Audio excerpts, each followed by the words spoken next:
बिस्मिल्लाहिर्रहमानिर्रहीम। इय्याका नअबुदु व इय्याका नस्तईन।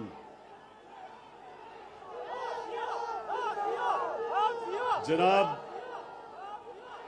Chief minister Pakhtunkhwa Mahmood Khan, मेरे वुज़रा, मेरे एमपीज़ और मैंगोरा के गयूर अवाम, मैं सबसे पहले इस शानदार इस्तकबाल का आपका शुक्रिया अदा करना चाहता हूं। बहुत बहुत शुक्रिया।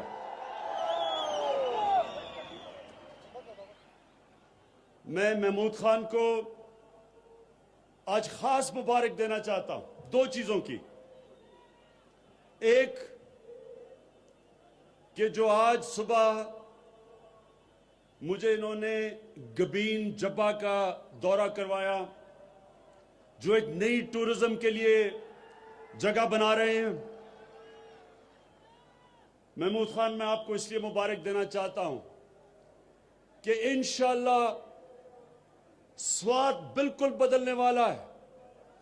एक एक्सप्रेसवे की वजह से, मोटरवे की वजह से, और दूसरे ये जो टूरिज्म के इलाके आप खोल रहे हैं यहां, और मैं अल्लाह से दुआ करता हूं इंशाअल्लाह उस किस्म की खुशहाली आ रही है जो कभी पहले स्वात में नहीं आई। टूरिज्म, मेरे नौजवानों एक बात सुन ले कि टूरिज्म एक ऐसा शोबा है जिसमें इतना ज्यादा पोटेंशियल है, यानी वो इतना तेजी से बढ़ सकता है। कोई ऐसी चीज इतने थोड़े वक्त पे इतनी ज्यादा खुशहाली नहीं पाकिस्तान में ला सकती जो टूरिज्म है। और टूरिज्म के लिए अब जो पख्तूनख्वा की हुकूमत ने जो मुझे नई जगह बताई हैं, तो एक तो पख्तूनख्वा और स्वाद के लिए बहुत अच्छा है, लेकिन दूसरा पाकिस्तान के लिए अच्छा है कि बाहर से पैसा आएगा। टूरिज्म जितनी बढ़ती जाएगी, डॉलर बढ़ते जाएंगे, मुल्क में खुशहाली आती जाएगी। तो एक तो पहली ये महमूद खान टूरिज्म की मुबारक। दूसरी चीज, जो आपने पहला सूबा पाकिस्तान में जो आपने फैसला किया कि आपने अपने सारे शहरियों को हेल्थ कार्ड देना है, यह महमूद खान आपने अल्लाह का काम किया है। अल्लाह आपसे खुश होगा।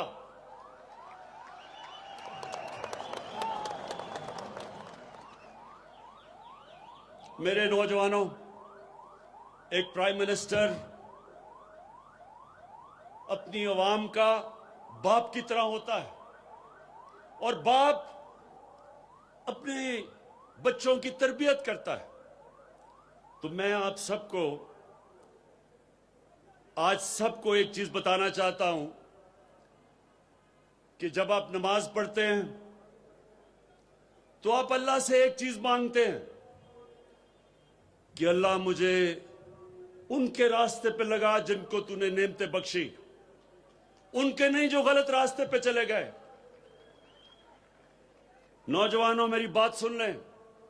सारा वक्त आपकी जिंदगी में आपके सामने दो रास्ते आएंगे। एक रास्ता आपकी अजमत का रास्ता, जिसको अल्लाह ने नेमतें बख्शी, और दूसरा आपकी तबाही का रास्ता। जो अल्लाह ने सबसे ज्यादा नेमतें बख्शी, वो कौन सा इंसान था? वो आपके नबी सल्लल्लाहु अलैहि वसल्लम थे, अल्लाह के हबीब थे। और अल्लाह ने आपको कुरान में कहा है कि उनके रास्ते पे चलो, उनकी सुन्नत पे चलो। अल्लाह का हुक्म है कि उनकी सुन्नत पे चलो। तो उनकी सुन्नत, एक तो उनका किरदार था, दुनिया के सबसे अजीम लीडर थे वो। ना कभी ऐसा लीडर आ सकता है, ना कभी आएगा, ना कभी ऐसा अजीम इंसान आ सकता है, ना आएगा, ना पहले कभी आया है।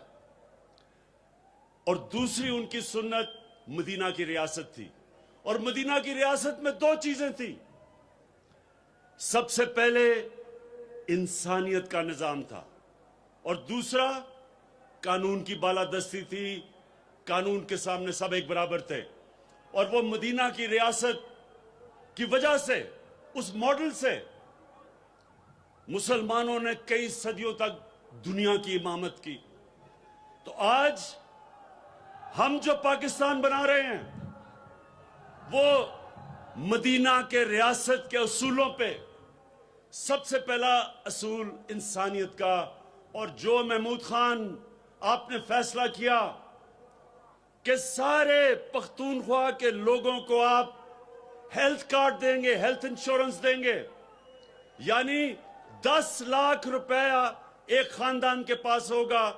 किसी भी अस्पताल में अपना इलाज करवाना चाहे 10 लाख रुपए तक करवा सकेगा।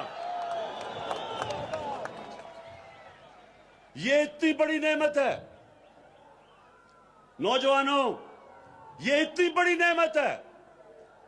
एक गरीब घर में बीमारी होती है और उस गरीब घर में पैसा नहीं होता इलाज करवाने का। सोचें उस घर पे क्या गुजरती है।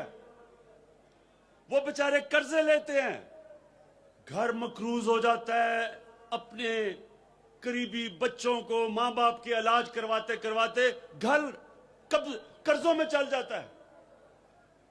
इसलिए इतनी बड़ी नेमत के एक घर में इत्मीनान होगा कि अगर कोई बीमार, मेरा बाप बीमार हो, मां हो, मेरे बच्चे हो, मेरे पास हेल्थ कार्ड होगा।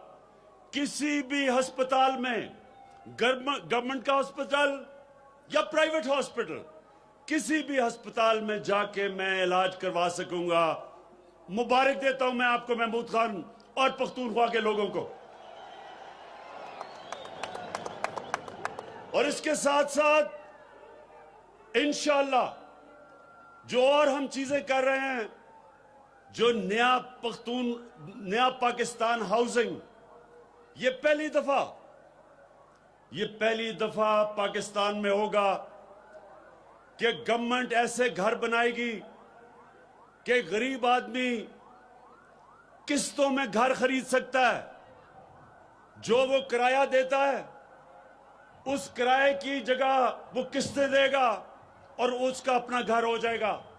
सबसे ज्यादा जरूरत एक इंसान को अपने घर की होती है, अपनी छत की होती है, और आम आदमी के पास पैसा नहीं होता कि अपना घर बना सके। इसलिए ये जो दूसरी चीज हम करने जा रहे हैं, ये भी इंशाल्लाह पाकिस्तान में पहली दफा होगी। देर हमें इसलिए लगी कि जो कानून था, एक फोरक्लोजर लॉ कानून था, वो अदालतों में 2 साल से था। अल्लाह का शुक्र है कि वो कानून, वो अदालतों से फैसला हो गया है, और अब इंशाअल्लाह हम वो निकल जाएंगे उस सफर पे कि हमारे लोगों को, जो गरीब लोग हैं, जो तनख्वाहदार हैं, जो मजदूर हैं, उनको मौका मिलेगा अपना घर लेने के लिए। और तीसरी चीज कि पाकिस्तान में हम एक तालीमी निजाम लेके आ रहे हैं। यह हमारी 73 साल की तारीख में पहली दफा होगा कि ये तबकाती निजाम, इंग्लिश मीडियम अमीर के लिए, उर्दू मीडियम और फिर दीनी मदरसे, इंशाअल्लाह जो एक तालीम का निजाम लेके आ रहे हैं, ये पहली दफा पाकिस्तान की तारीख में होगा। मौका मिलेगा गरीब घरानों से बच्चों को ऊपर आने का। वो भी ऊपर आ सकते हैं, वो भी प्रोफेसर बन सकते हैं, टीचर बन सकते हैं, डॉक्टर बन सकते हैं।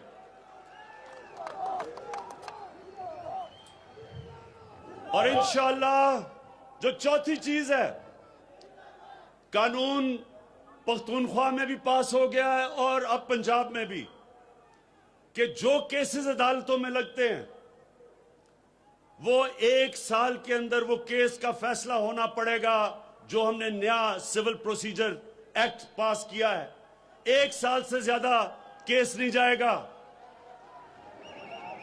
जमीनों के केसेस 20-20, 30-30 साल तक चलते हैं। लेकिन पख्तूनख्वा में और पंजाब के अंदर जो कानून हमने पास कर दिया है, इंशाल्लाह 1 साल के अंदर अंदर केस खत्म होंगे, ताकि ये जो जमीनों के केसेस, सारी अदालतें भरी हुई हैं, जमीनों के केसेस खत्म नहीं होते। इंशाल्लाह ये एक बहुत बड़ी तब्दीली इंसाफ के निजाम में आएगी। और अब जो दूसरी चीज, मदीना की रियासत की बुनियाद 2 उसूलों पे थी। इंसानियत पे फलाई रियासत बनी थी, दुनिया की तारीख में पहली, जो इंशाल्लाह पाकिस्तान को हम बनाने चले हैं। और दूसरी कानून की बालादस्ती। अब ये जो ड्रामा हो रहा है, सारे पाकिस्तान के बड़े बड़े डाकू इकट्ठे हो गए हैं।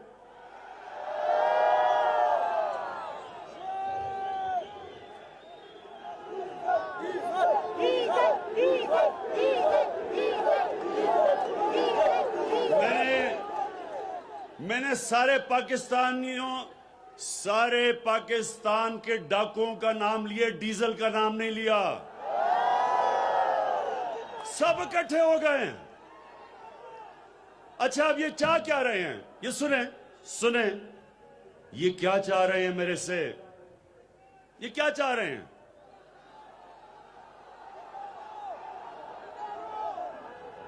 अब ये ऐसे है, नौजवानों सुनो, ये ऐसे है कि आपके घर पे कोई डाका मारता है, सारी चीजें चोरी करके ले जाता है, घर बेचारे लोगों को कर्जे लेने पड़ते हैं, खाने पीने के लिए कर्जे, बच्चों को स्कूल भेजने के लिए कर्जे, अस्पतालों के लिए इलाज के लिए कर्जे। तो वो घर, मकरूज जो घर होता है, वो जाके उन डाकुओं को पकड़ता है, कहता है मेरा पैसा वापस करो। और वो डाकू कहते हैं कि नहीं, हम कानून से ऊपर हैं, हम पैसा नहीं वापस करेंगे। एक लंदन जाके बैठ जाता है, बड़ी एक्टिंग करता है कि बड़ा बीमार है, हम सबको तरस आ जाता है उसके ऊपर। बेचारी औरतें उसकी शक्ल देख के रोना शुरू हो जाती हैं। अदालतों को भी तरस आ जाता है कि इमरान खान इसको बाहर जाने दो। मैंने वैसे अदालतों को कहा, मैंने कहा कम से कम पैसे तो रख लो, 7 अरब रख लो बाहर जाने से पहले, क्योंकि ये पैसे का तो पुजारी है, पैसे की तो पूजा करता है। बहरहाल वो बाहर चला गया। पहले तो कोशिश की उसने कि किसी तरह एनआरओ मिल जाएगा, बड़ी कोशिश की उसने। उसकी बेटी भी यहां चुप, वो भी चुप, पूरी कोशिश की एनआरओ मिल जाएगा। लेकिन वो ये जानता है कि इमरान खान एनआरओ नहीं देने लगा।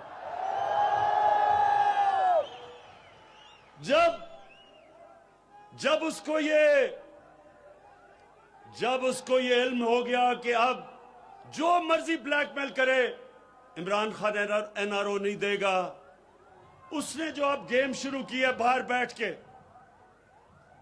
मेरे पाकिस्तानियों ये सुन लो, ये जो उसने गेम शुरू की है कि पाकिस्तानी फौज को अटैक कर रहा है, पाकिस्तानी अदलिया को भी और फौज को क्या कह रहा है कि अपना आर्मी चीफ और आईएसआई चीफ को बदलो।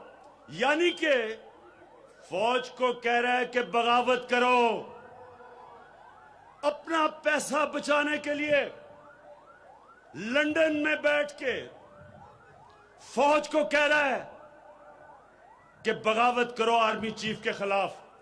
इससे ज्यादा बड़ा मुल्क का दुश्मन कौन हो सकता है? यहां उसकी बेटी, वो भी वही बात कर रही है, लेकिन उसके बेटे यहां आके नहीं कर रहे, क्योंकि अगर बेटे करते तो वो जेलों में होना था। बेटी इसलिए कि यहां हम औरतों का एहतराम करते हैं, हमारे मुल्क में औरतों का एहतराम है। उसका फायदा उठाते हुए वो वो जबान इस्तेमाल कर रही है एक उस फौज के खिलाफ जो हर रोज अपनी कुर्बानियां दे रही है इस मुल्क के लिए, जिधर एक इंतहा पसंद, एक हमारा मुखालिफ हिंदुस्तान में जो प्राइम मिनिस्टर, एक इंतहा पसंद जो इस्लाम से भी मुसलमानों से नफरत करता है, जो कश्मीर में जुल्म कर रहा है, जिनका सिक्योरिटी एडवाइजर धमकियां दे रहा है पाकिस्तान को, जो दहशतगर्दी कर रहे हैं पाकिस्तान में, उस वक्त अपनी फौज के खिलाफ जो जुबान इस्तेमाल कर रही है, मैं आपको यकीन दिलाता हूं कि कोई और मुल्क होता आज उसको जेल में डालते, लेकिन यहां औरतों का हम एहतराम करते हैं, इसलिए वो उसको इजाजत है कि खुल के बात करे। लेकिन वो नवाज शरीफ गीदड़ों की तरह बाहर बैठ के बोल रहा है, बेटे भी बाहर भागे हुए हैं पैसा चोरी करके। मैं अपनी कौम को, आज सब अपनी कौम को यह बताना चाहता हूं कि मेरी कौम, मेरे पाकिस्तानियों, ये समझ जाएं कि ये पाकिस्तान में एक ऐसा फैसला कुन वक्त है जिधर वो बड़े बड़े डाकू जो 30 साल से मुल्क को लूट रहे थे और उनको कोई इस मुल्क का इंसाफ का निजाम नहीं पकड़ता था, जो दो मेजर पार्टियों के सरबराह जरदारी और नवाज शरीफ 30 साल से एक दूसरे को कह रहे थे, वो कहता था वो करप्ट है, वो कहता था वो करप्ट है। जरदारी को जेल नवाज शरीफ ने 2 दफा जेल में डाला, नवाज शरीफ के ऊपर केस जरदारी ने किए।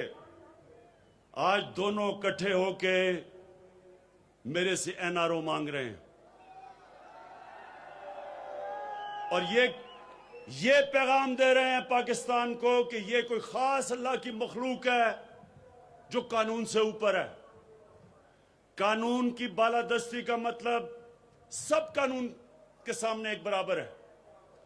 ये कभी भी नबी सल्लल्लाहु अलैहि वसल्लम ने कहा था कि बड़ी कौम। खैबर पख्तूनख्वा में सेहत सहूलत कार्ड तकसीम करने की तकरीब, उसका इफ्तिताह किया। सवात में वज़ीर आज़म इमरान खान मौजूद अवामी इज्तिमा से खिताब कर रहे हैं। बेरोजगारी में चोरी करे लाखों की तो वो कितने साल जेल में रहता है, और जो लोग अरबों रुपए की चोरी करके मुल्क का पैसा बाहर ले जाएं, वो कहें कि हमें एनआरओ दे दो। क्या आप समझते हैं कि इसको एनआरओ देना चाहिए? नहीं, कोई ऐसे हैं जो समझते हैं कि उसको एनआरओ देना चाहिए। जिस दिन, नौजवानों ये सुन लो, जिस दिन मैंने अपनी कुर्सी बचाने के लिए इन डाकुओं को, जिस दिन मैंने एनआरओ दिया, मैं उस दिन अपनी मुल्क से सबसे बड़ी गद्दारी करूंगा। जनरल मुशर्रफ ने इस मुल्क को, इन दोनों को, शरीफ को और जरदारी को एनआरओ दे के सबसे बड़ा जुल्म किया पाकिस्तान से, क्योंकि जब वो एनआरओ दिया गया उसके बाद इन दोनों ने 10 सालों में पाकिस्तान का कर्जा 4 गुना ज्यादा बढ़ाया। 6,000 अरब से हमारा कर्जा 10 सालों में 30,000 अरब पे गया। 60 साल में हमारा कर्जा 6,000 अरब था।